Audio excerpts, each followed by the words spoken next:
আসসালামু আলাইকুম। আজকে এমন একটি রেসিপি দেখাবো। এটা কোনো রান্নার ঝামেলা নেই। একটি খেজুর আর দুধের ডেজার্ট দেখাবো। যাদের রক্তশূন্যতা আছে তারা এই ডেজার্টটি খেতে পারেন। আর এখন তো রমজানের সময়, ইফতারের সময় এই ডেজার্টটি খেতে পারেন। সারাদিনের ক্লান্ত দূর হবে। কয়েকটি খেজুর নিয়েছি, সেগুলোকে বিচি ছাড়িয়ে ছোট ছোট করে কেটে নিচ্ছি। সবগুলো বিচি ছাড়িয়ে নিব আর এভাবে ছোট ছোট করে কেটে নিব। আমার খেজুরের বীজগুলো ফালানো হয়ে গেছে আর আমার কেটে নেওয়া হয়ে গেছে। এখন এখানে আমি 1 লিটার দুধ নিয়েছি, তার ভিতরে এই খেজুরগুলো দিয়ে 10 মিনিট রেস্টে রেখে দিব।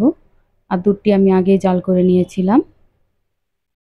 10 মিনিট পরে আমি এটাকে ব্লেন্ডারে জার্সে দিয়ে ব্লেন্ড করে নিব। আর এটা ঠান্ডা ঠান্ডা খেতে খুবই ভালো লাগে। এই রমজান মাসে আপনার ইফতারের সময় ফ্রিজে রেখে ঠান্ডা করে তারপরে ডেজার্টটি খেতে পারবেন।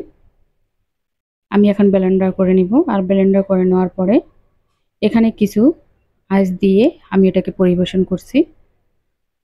আপনারা এটা খাবেন, ক্লান্ত দূর হবে। যাদের শরীরে রক্তশূন্যতা আছে রক্তশূন্যতা দূর হবে। দেখবেন ভীষণ ভালো লাগবে। খুবই দারুণ একটি ডেজার্ট, সবাই ট্রাই করবেন।